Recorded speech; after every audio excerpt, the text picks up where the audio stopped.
Gale doing this evening here? Killer, man! Killer! Killer! Hey, Gary! We love you! Pavement, man! Well, I guess we're having guitar technical difficulties. Guys from Whiskey Dick. Whiskey Dick, man!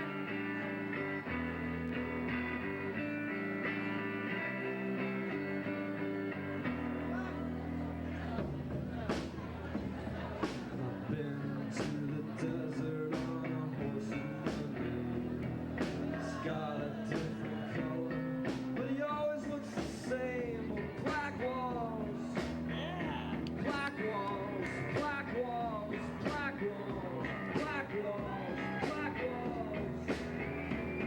You shouldn't hate your body, 'cause it's part of you.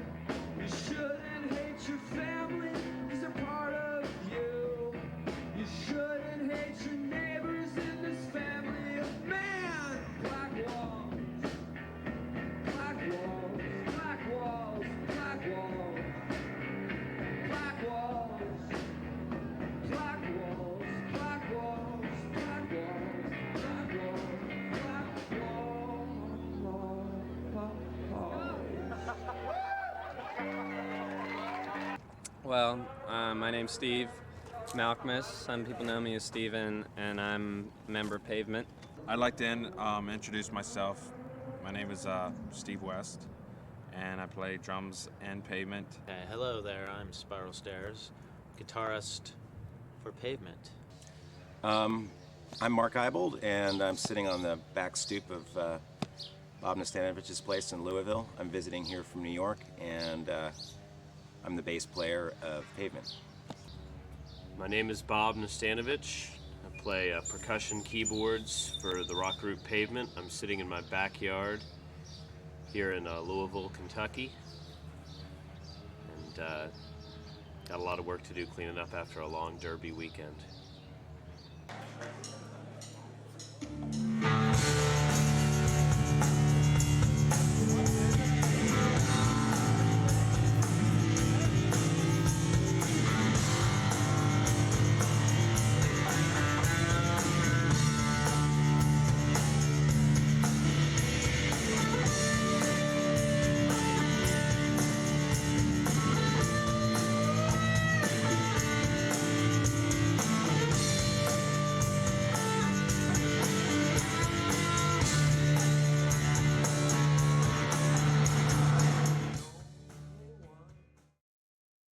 Scott, you just jammed. Oh. My lord. All my peers on the other side of the glass wall, and me. How did you guys get together? Did you know Steve, the singer for... Yeah, well, actually, I met Steve on a soccer team when I was 10 years old. He was kind of the brat of the neighborhood, and I was the black sheep of the neighborhood, so kind of bonded a little bit because he used to always tease me, and then I used to always beat him up.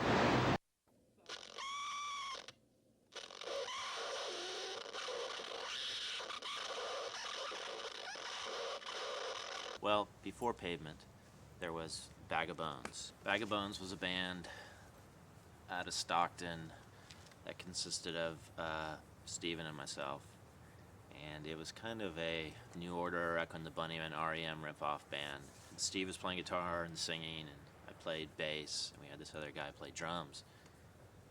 You know, we played like 2 or 3 shows like that, and we ended up being an instrumental band because our drummer hated the way Steve sang. So Steve was kind of coming back to Stockton for like vacations from college. He was working at this college radio station. Hello, everyone out there. You're listening to WTJU 91.1 FM. My name is Steven. I met him at University of Virginia in 1986, and we were both college radio DJs, and I guess realized right off the bat that we had the rare combination of being demented sports fans and college rock DJs.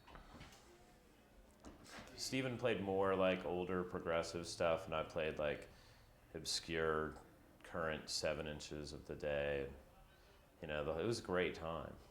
So he'd come back with all these really obscure influences.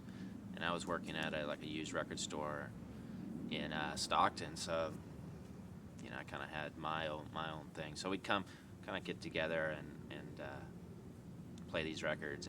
We tried to start a band called Ectoslavia, make noise. Didn't really work out. One time when he came back, he just decided, you know, he just said like, you know, let's just make up these songs and put out a record. You know, it's really easy to put out singles. So we found a studio in Stockton through a friend, and it ended up being Gary Young, who's kind of a legendary punk rock figure in Stockton. He's this older, hippie-ish guy.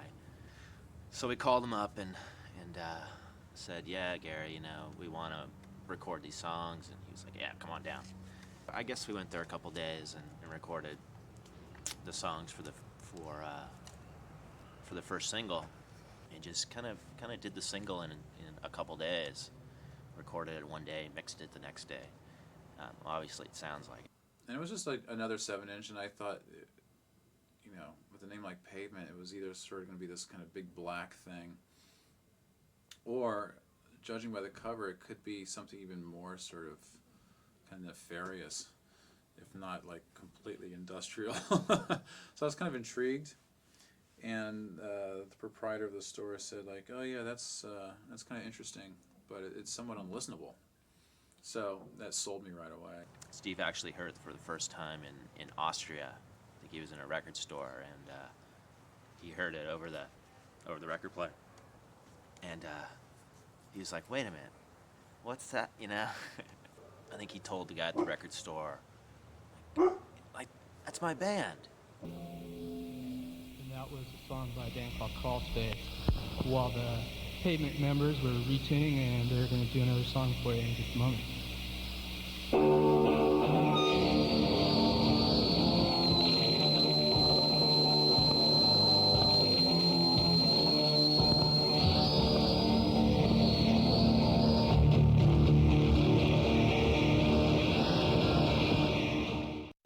And then I got my bus driving job, and it was about that time that I pretty much called David and Steven constantly, and he was just in Stockton starting Pavement. Pavement had made their first 7-inch, and told them that they had to be in New York. And they worked as security guards at the Whitney Art Museum, so they'd come home from work. We all lived together, and Steve West then took a job there as well. So we lived in dive apartments and went to dive bars and saw all the bands that we wanted to see. So it was a really good time. We met Mark Eibold during that time. He was just into the same music, so we'd see him at all the shows, and he's distinct, and he was a very early Pavement fan. So when he found out that we had anything to do with Pavement and that Steven was the man behind those Pavement records, we got to be really good friends with him and found out that we had a lot in common with him. UVA by 12. Yes.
So it was weird back then, like Remco, the first tour we did with Remco as our European sound man, this was in '92. Like I remember him coming up to me after the end of the tour, after like 15 or 20 shows, and him saying, "I do not see why you are even in this band.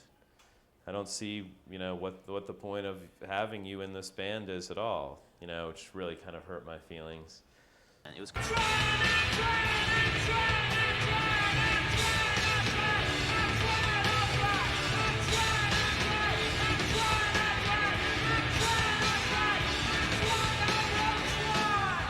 of at a time when fanzines were like the big thing, and college radio was the big thing.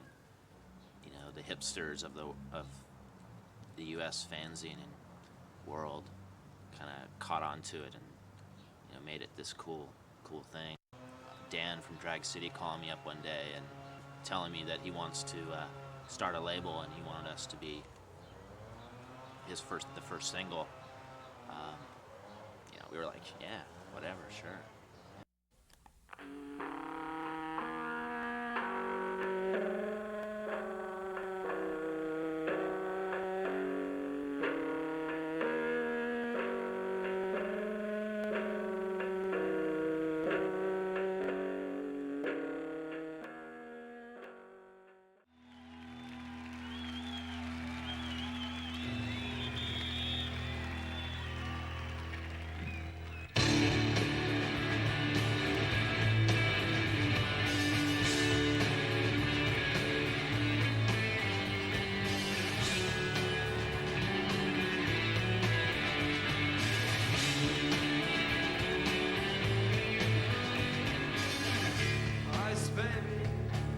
I saw your girlfriend, she was 18 her fingers, just another meal, but she waits there in the levee wash, makes a cocktail, a plastic tip cigar.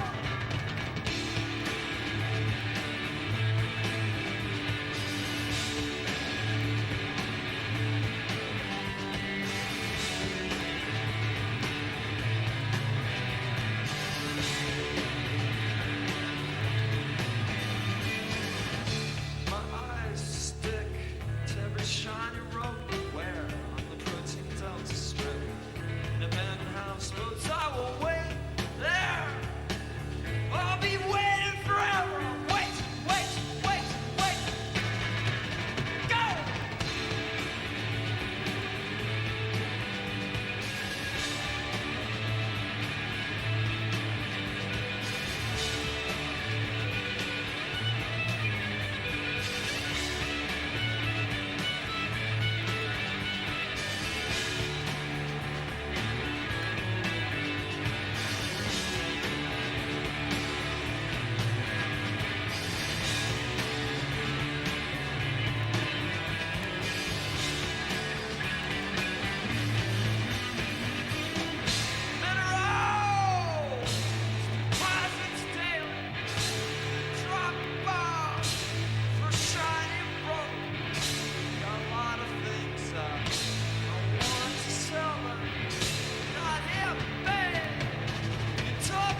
We did Slanted and Enchanted. Mark and Bob kind of came into the recording side on Watery Domestic, that EP. There, you can hear them faintly talking and clapping. Keyboard. A little keyboard. Yeah, so. But when I think when I joined it, Slanted and Enchanted tape was going around for a long time. Right. Mm-hmm. And then we did the tour, it was sort of pre-Slanted and Enchanted tour. That was before it came out, and you played on it. Was that before it came out, the first time you played? How does it start?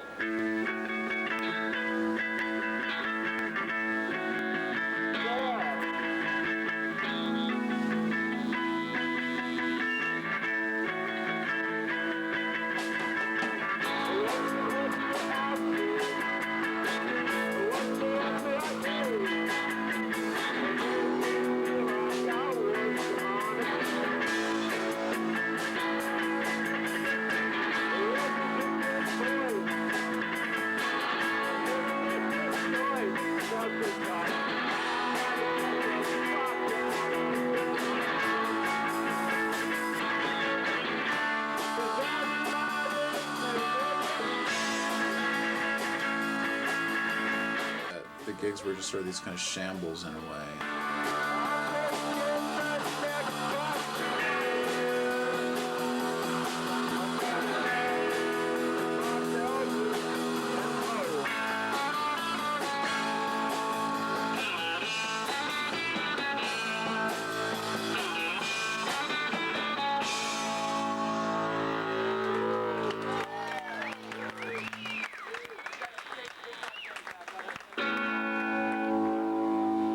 I mean, for that scene, it was pretty successful. I mean, just a nice review in K was like great to us, or if like the woman from K said like, your single's so great, she like wrote us a postcard. Like that was a big success.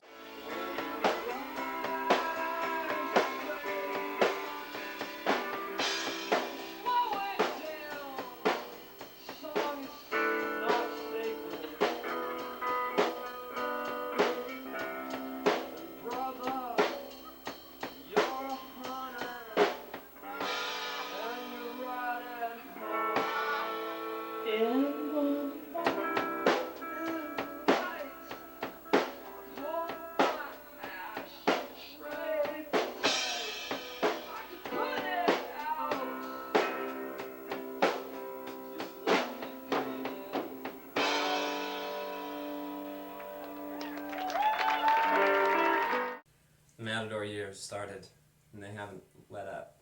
I was just entranced with New York. I had to be on a New York label. I was living there too, and it was really handy to be able to just go right into their office, which is about as big as this sauna at the time. So yeah, we sent them the tape. We sent it all around, the Slanted and Enchanted tape, you know, just thinking who's gonna like it. You know, it was just pretty exciting to see who wanted to do it. We didn't send it to any major labels or anything, but we just sort of randomly put them out, you know, all the songs on those tapes. So they were just made, like tape to tape, like how you felt that day. Excuse me. But it created quite a commotion for the time. People were very excited for this to come out well before it came out. There were reviews and spin, you know, like 6 months before. So yeah, and it was actually, it took like 2 years for it to come out. So that was, in some ways that was good. That anticipation was high.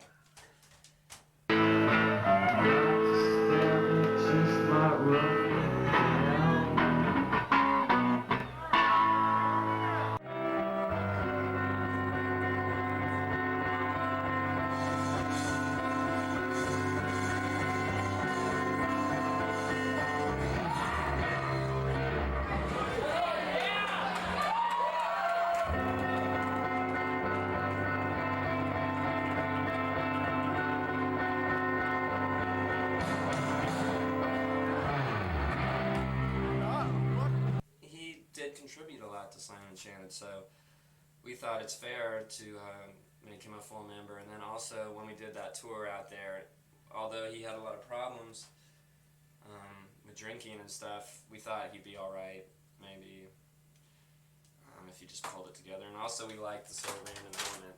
We just didn't know what was going to happen. I think it was sort of just a surprise element.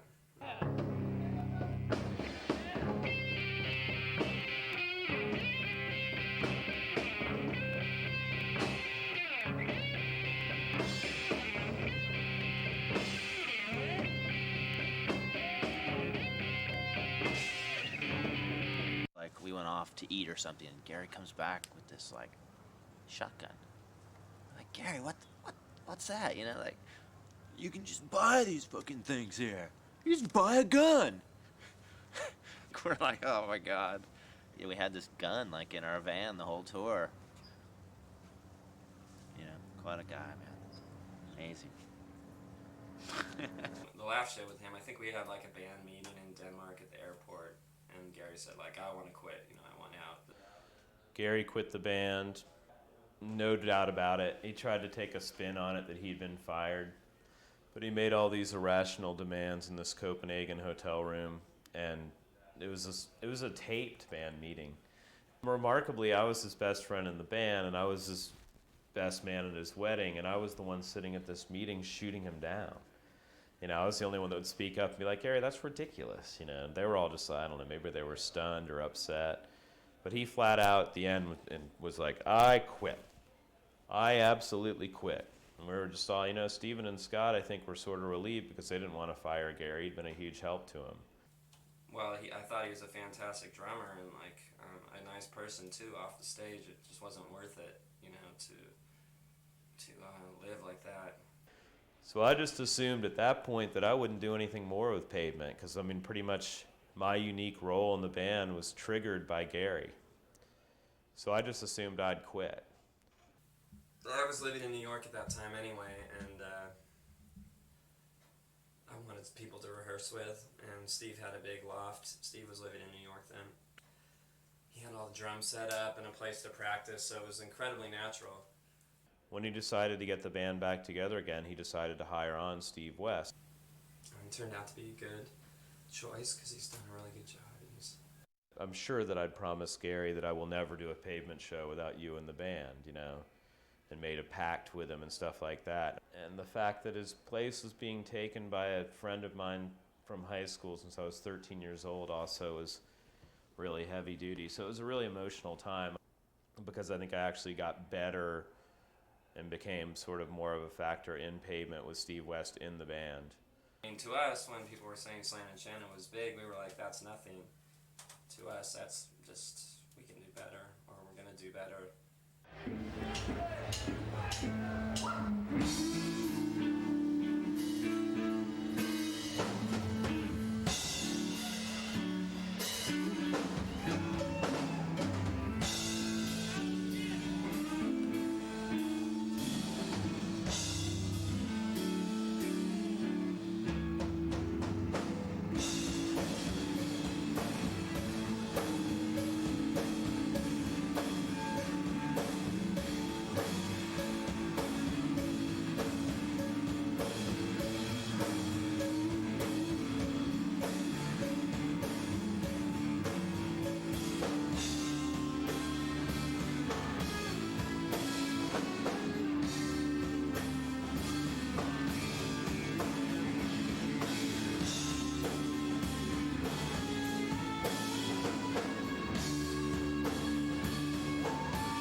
A little more of a change in direction, I guess, from what we had been doing in the past, which you know we kind of had to do. We had more of a classic rock type drummer, and Steve West, a much different style. The songs were still Pavement, you know, very melodic.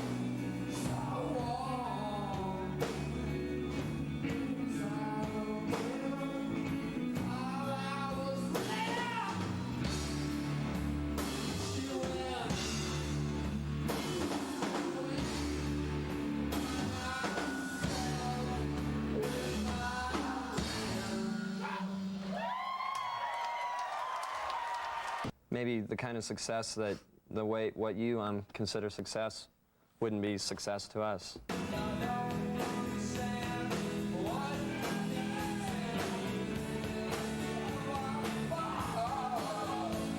And there might have also been this sort of, at the start, sort of like, well, you know, fuck you, we can't play, that's cooler, you know, like, we're brats and like, you don't have to play to make good music, but you don't.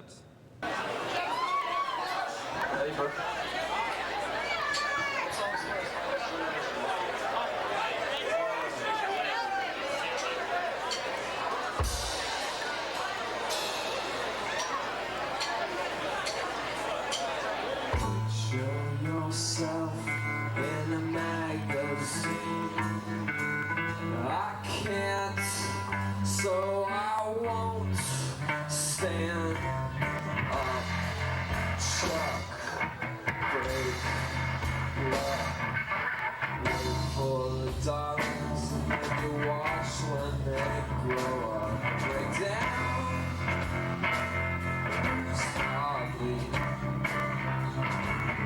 I won't let you break down so hardly. I won't let you break down.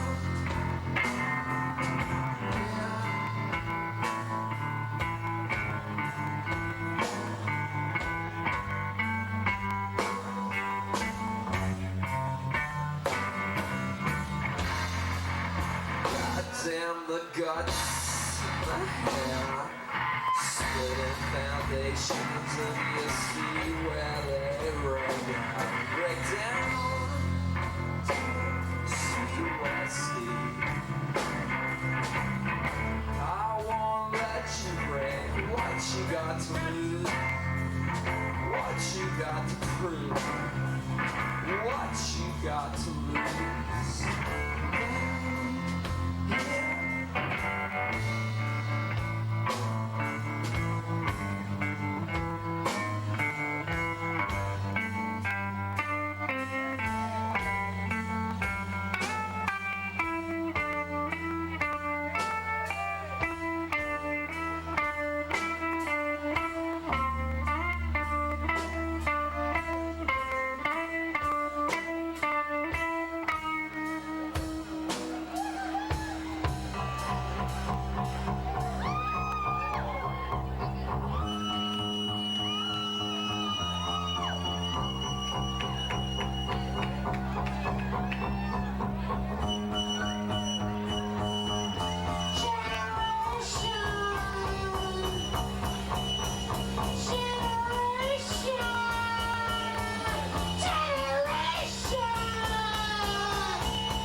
Generation, fight generation, fight this generation, fight this generation, fight this generation.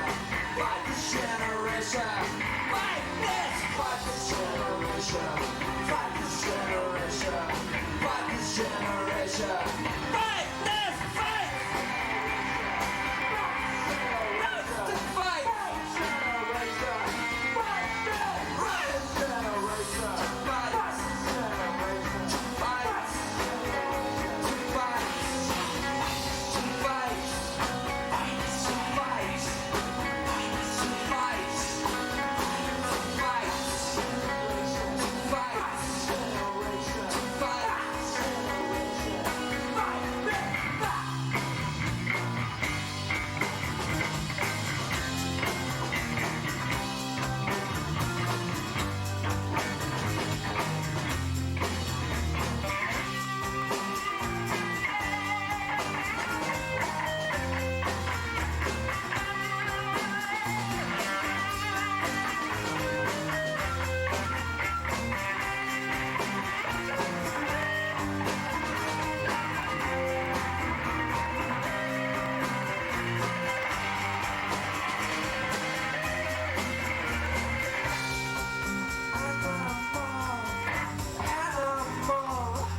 You know we're going to be on the Jay Leno show. Talk about it. How did that come about? I see. We just have Matador. I can't even believe it. We're going to be on the Jay Leno show. Tonight, Jay welcomes Drew Barrymore, Harry Shearer, and the music of Pavement. We're going to need vegetables by the time we get there, too.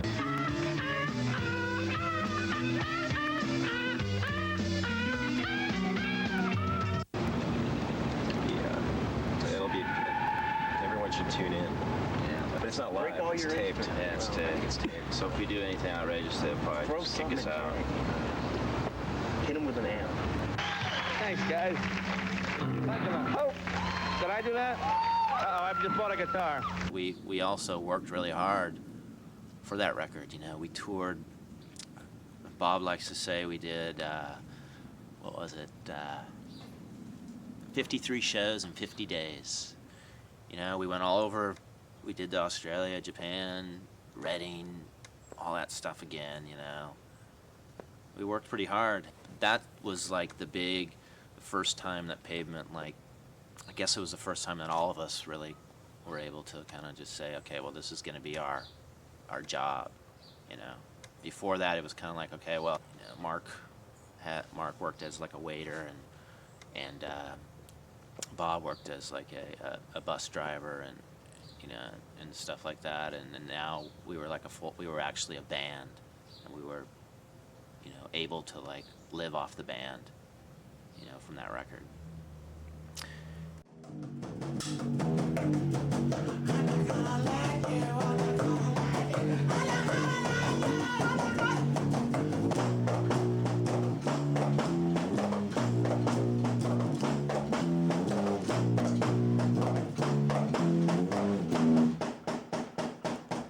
What's the next song? The first show was amazing. We were so bad. Sinead O'Connor played before us. There was 12,000 people, I would guess, watching Sinead O'Connor, maybe 4,000 of them singing along to her songs. And I was like, you know, what in God's name is Sinead O'Connor opening for Pavement for, you know? And the very first time we take the stage, we're playing to a mass exodus of Sinead O'Connor fans, their backs as they walk towards various other parts of the festival.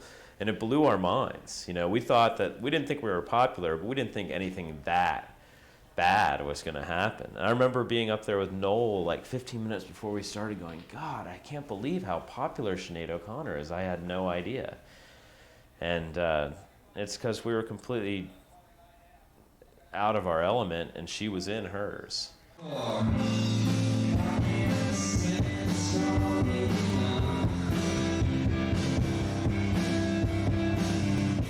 So, I mean, we all think it was a good thing to do, except for West Virginia. Now that, you'll see, that was, what a rough show that was.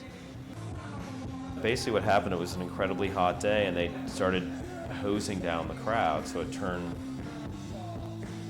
40, 50 yards in front of the stage into a huge mud pit, and then this band Pavement takes the stage that 20% of the crowd's heard of, maybe, and they're like, to hell with these guys. The spot we're in, I think a lot of bands would have gotten covered in mud, but there's obviously no doubt that it was going to happen.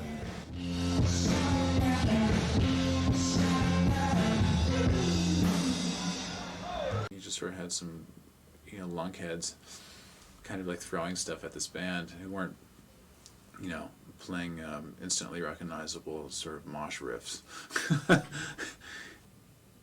Yeah, they got nailed a couple of times. But it definitely wasn't something that discouraged them. I don't think Pavement weren't a kind of band that had any sort of ambition to win over a Lollapalooza audience. When we sort of had to stop and for a while, Mark asked me for a cigarette, and I bent over, and I was kind of trying to protect my stuff. I had this little Moog Prodigy that I didn't want to get destroyed. I thought it was worth like $500. I couldn't get another one, so I was like trying to block mud from hitting my stuff and trying to like take it down. Mark asked me for a cigarette, and I bent over to get him one. And in the time that I'd bent over to get one and handed it to him, a huge mud cake hit him right in the mouth. So all you could see was his little mouth through this mud cake, and I handed him the cigarette anyway, and he brushed some of the mud off and lit it up. So delicious, so fucking evil, man. This thing is called In the Mouth of Legend. And we just started getting nailed by mud cakes, and my father, first Lollapalooza show he saw, and he's a huge Pavement fan, what's going on here, what's gonna happen, just confused, We kept trying to play for a few minutes, and then a rock hit Steven like in the chest, I think.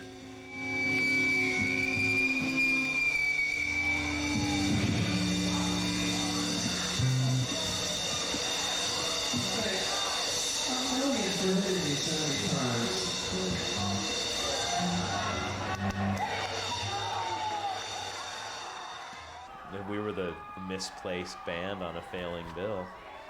So I think that was pretty clear to everybody.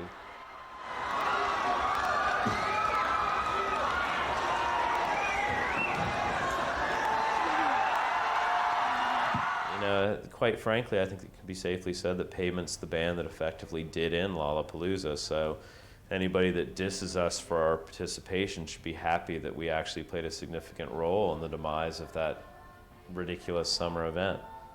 This is like the bomb. No. Oh man, that looked great. No, leave that. That's good. No, that's what you. For your name and barber. God, look at how.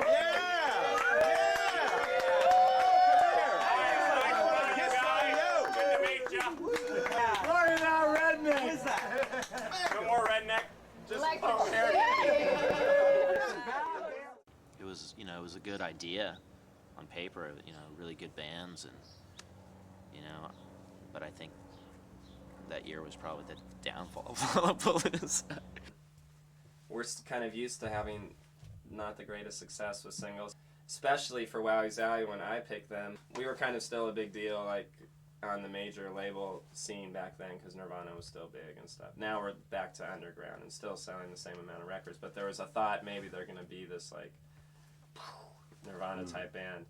But then we gave them Wowie Zowie, and I picked Rattled by the Rush and Father to a Sister of Thought, these two really mellow songs, or just slow and not But I didn't know. I think I was smoking a lot of grass back then, and to me they sounded like hits.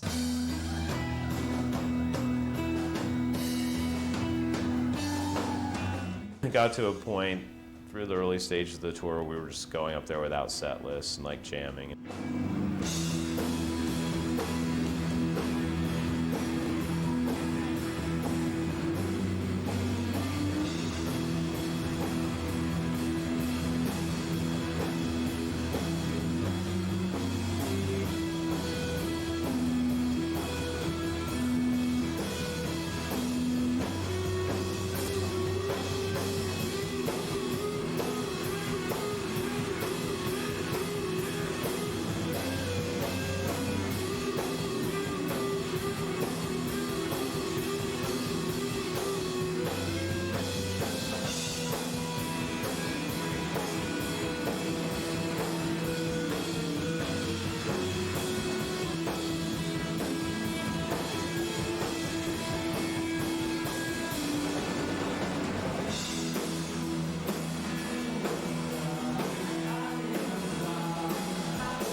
We're on stage right now, playing in front of the Tibetan flag, is the Consciously Loose live performers, Pavement. The cotton, he was just so oblivious to all their cotton pleas.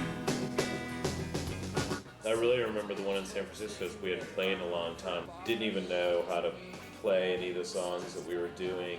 Really sort of got away with a miracle gig that first Tibetan Freedom Festival because we played all right and didn't humiliate ourselves too badly, and we were pleased with it. Thanks very much. Y'all have a wonderful day. Yeah, let's hear it for Pavement. Okay, now if you will just focus your attention on the blue stage and please welcome Yoko Ono. But if I try to compare the songs from the new album with from the first one that you've done, Croc Drain, so I think they're more complex, but in one way you rock. There are some songs like Stereo or like Embassy Row, which is really rock, and some of the critics and some of the fans say that you will try to save rock and roll. Can you agree with that? Yeah, right. We already have. Well, yeah, I think we're kind of alone on an island right now. There's some bands that are continuing on with us, Built to Spill, Sonic Youth. Right. You know, it's a hard burden, but we'll save it. After that, you know, I think we opened up to say, you know, we like REM and classic rock too, and we thought, oh, if people like this, you know, like, oh, there's actually an opportunity that more people could like it. Maybe we'll try to do that, because we were probably doubtful that that could ever happen coming out of the 80s and seeing what bands are popular, and also the failure of bands in the mainstream, Husker Du and the Replacements.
There's Chris Lombardi. We love him.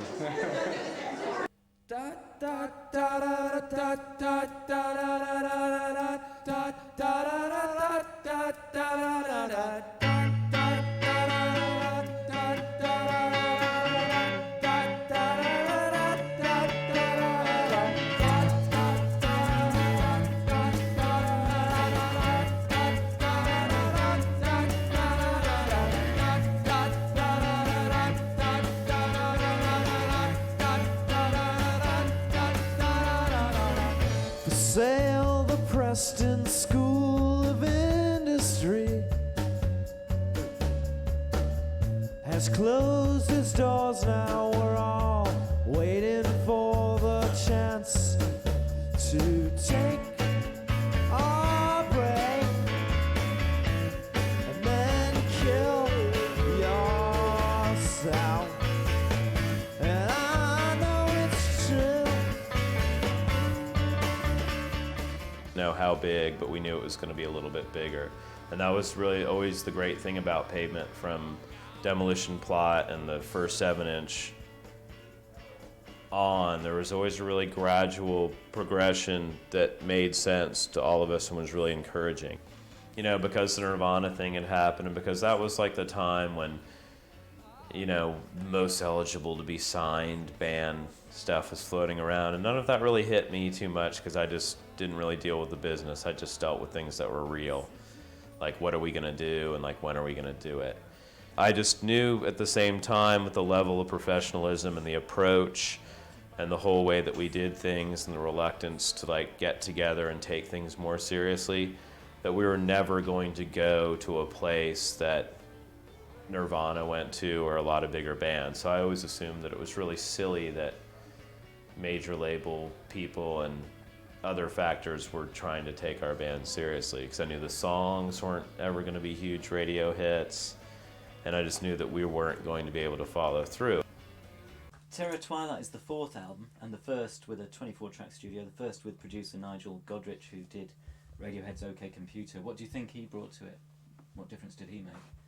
He's a fan of the band. He doesn't want to be the guy who screws up Pavement, who comes in as producer and like screws up the band. We don't want to be the band that like sells out and sounds worse and like is reaching for something they're not by grabbing this well-known producer. It's now 10 years of Pavement. Did you think when you're doing Demolition Plot and Summer Babe and stuff that 10 years later you'd be still kind of touring the world and recording records? We're very satisfied with our level of success and all that, and amount of positive energy we get from fans and our friends for what we're doing. I'm sick of you. You're gonna tear him up. No, I'm not going to tear him up. I'm sick of you always being out of tune, late for practice, and, you know, you don't deserve to be in this group anymore, so... Hey, that's not me. I'm over here. Oh, sorry.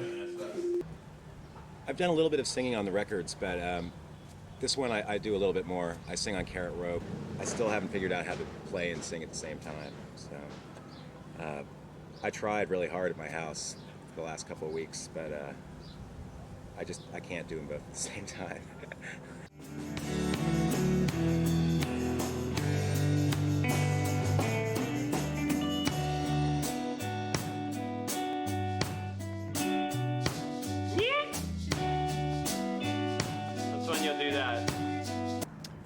Well, in the past week, Pavement, welcome to Louisville, Kentucky, by the way.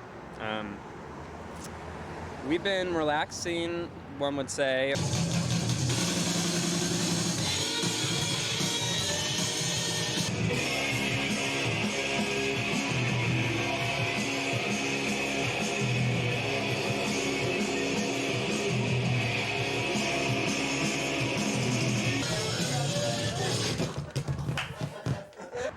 It's not very relaxing because this is a total, the whole world converges in a square mile that's about 50 yards from the house that we're staying at. So we've been essentially hibernating in this house.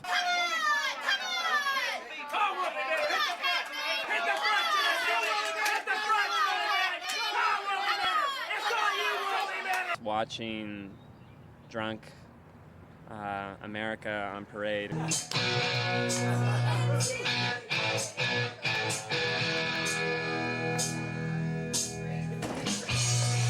We've survived that, and we're here in this room working out our songs because they have to be worked out for this tour essentially. So things are calming down, the hordes have left, and we're still here. We're in the aftermath picking up the trash and sorting out our songs, so.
And Bob came up with a good explanation of what Terror Twilight means. I forgot what it was. It's that part of dusk, right? That 10 to 15 minute period right before it gets dark, where you get a nervous chill just from like the sun going away, and you feel magical. It can be violent at times when it's the worst time to drive once before you put your headlights on, and you can't see the other cars on the road. So it's actually the time you're supposed to be most concerned about driving. Good. That's really good. We had a difficult time for the first time choosing the title of this album because the handful that we came up with were, I thought in particular, were really bad, and very rarely do I ever like step into the fray from my little Kentucky home and get involved in these type of decisions.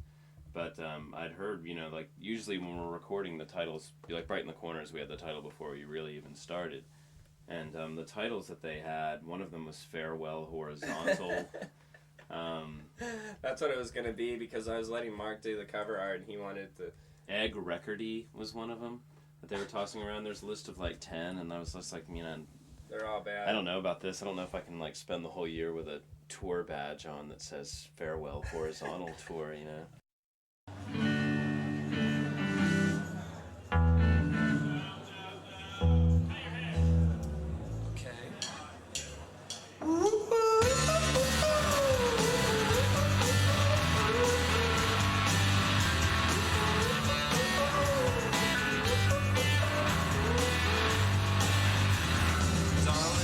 Care if you cut that hair. Do you think it's gonna make me change? A boy with a new haircut. Well, that's a pretty nice haircut. Charts like a puzzle. Hitman wearing muzzles. Hesitation died. Second drummer drowned. His telephone was gone.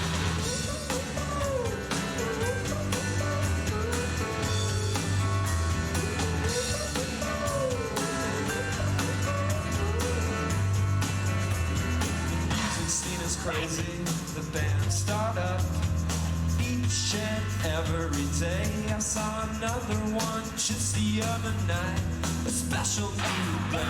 I don't remember lying, I don't remember lying, I don't remember a word, but I don't care, I really don't care. Did you see the drummers there?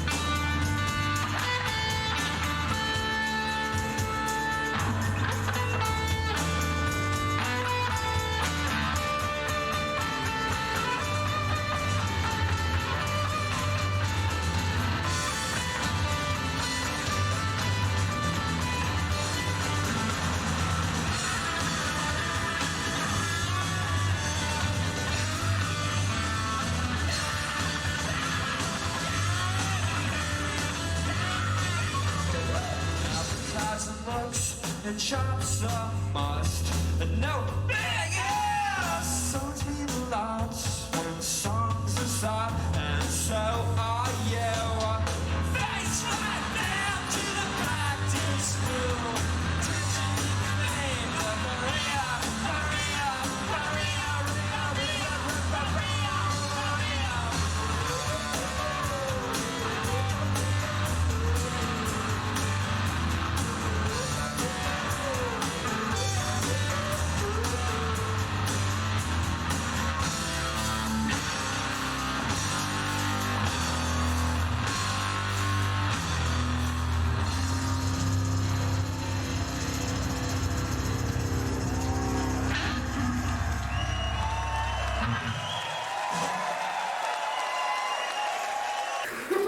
Will Pavement actually play a decent fucking rock show? Who the hell knows? But it was fun. They were so subtle. They were so cute. Some west to go look for Scott, and then I realized, Hell, just send it all to my address. We get a whole, like, 5 envelopes of German shit one day and just be like, Scott, this German shit came. Which I've seen before, but it's been a few years since I quit tormenting because I got fired because they called me Harsh Harold. It's my nickname, but I was collecting their cash every night, carrying it around in a duffel bag. Every night, every night I go on stage with like $18,323 worth of cash and put it under my floor tom, and it was from like the last 7 gigs. And sit down and like keep my eye like on the bag of cash because it was everybody's cash. And, like we could just pay everything out of the cash bag. Yeah, I miss those days in a way. I'd like to quit the band and TM cash. Just do cash TMing. Yeah, that would be great. It's only a favour. £5 a pet. Fuck off, mate. Don't get this pound. No.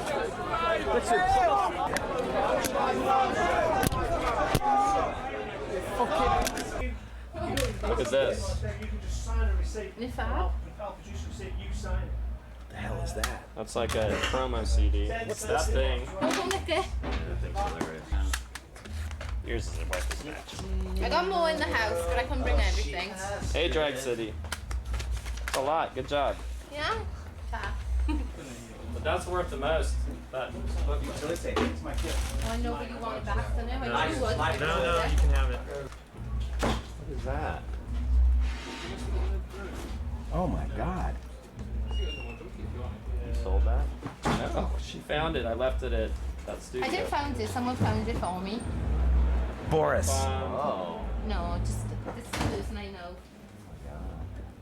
And I have to give him lots of This money. was trying to do folk. You were a glint in someone's eye. Before that, a moat, and then a sty. What? Thank God it wasn't. That's what it was going to be all about, just birth. Alright. Have no...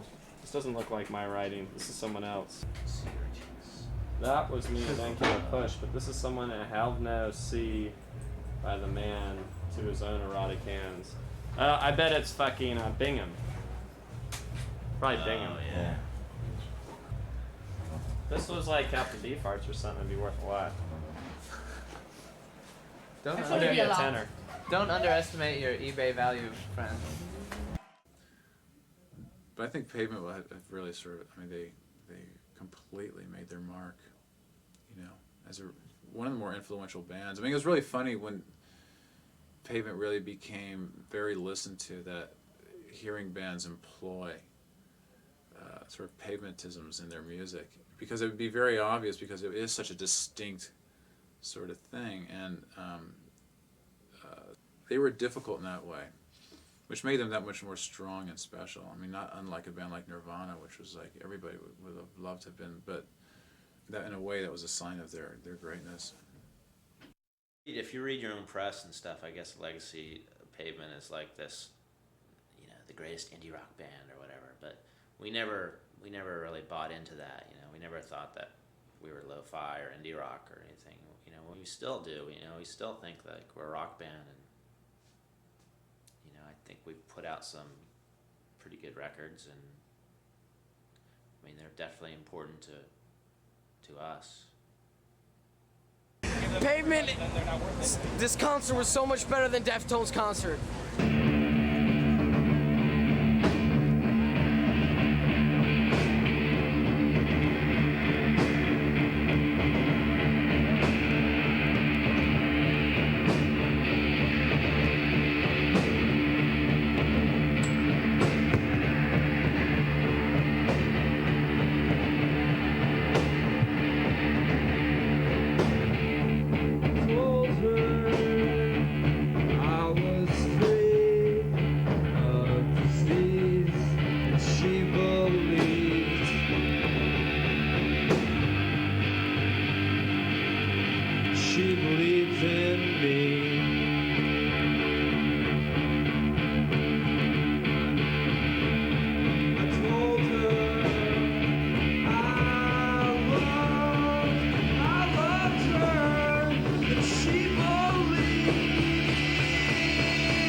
Don't do it, Gary.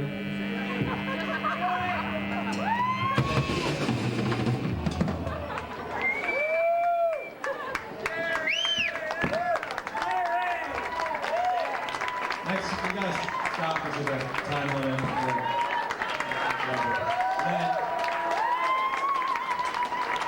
Nick.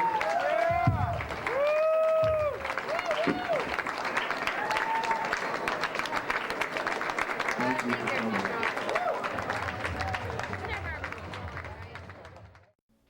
It was fun, you know, the way I look back on that kind of thing now is that it's just any time that you were good and you felt like you were good and delivered it, were part of a good show that, you know, for an hour and 20 minutes that people who love your band came to see, and that was good. So you just wanted to do that every night. But at the end of the day, the most important thing to me was giving the same thing to these people that came to see our band that my favorite bands had given me 10, 15 years before, and that was a good, memorable performance where they got to see like songs that they really liked, played in an interesting manner live, and it was something that they talked about and got excited about. It was fun.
We're in detail the act.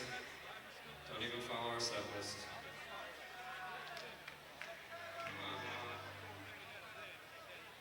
Long live indeed.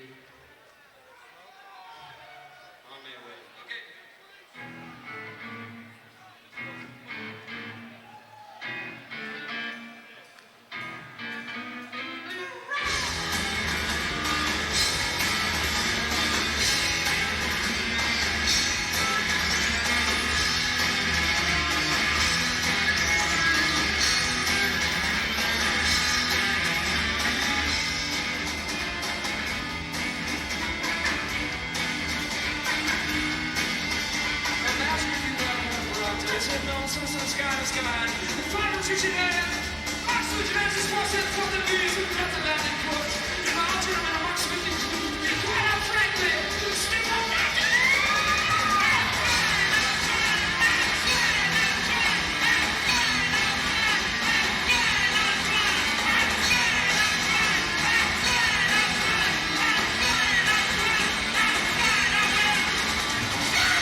Thanks for coming, everybody. To the concert.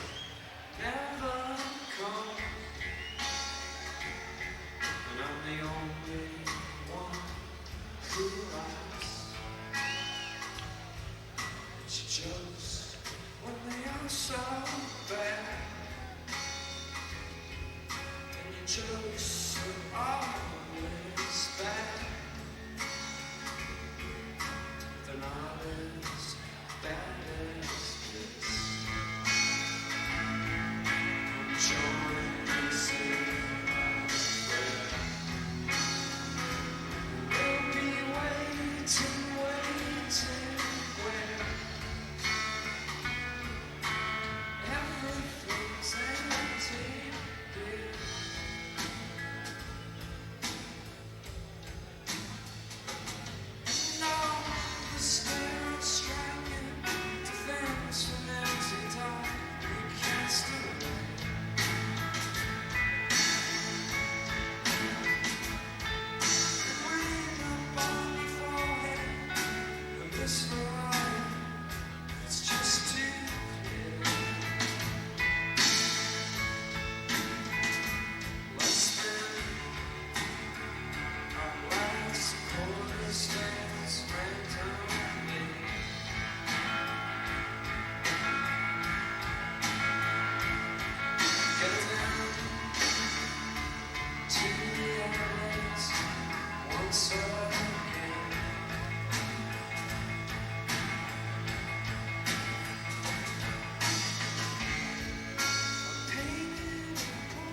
trick of minions and slaves.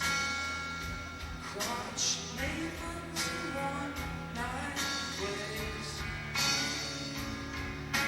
The only ones who laugh, but you chose the self-fucking bad. They chose always bad.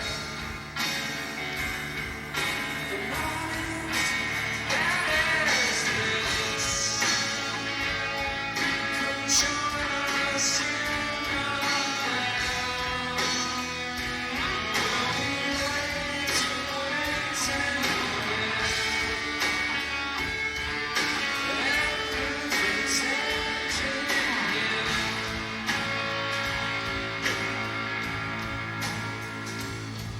No Spanish candles, the soul gone away to this.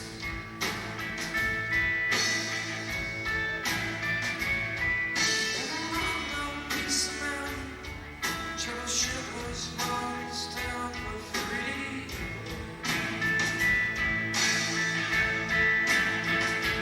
Well, I guess she spoke her last quarter into me.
just amazing.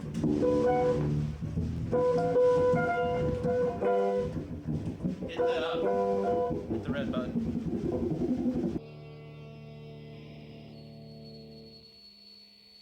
Sorry, folks. Steve needs to tune up here. He broke 2 strings, and now he's got to...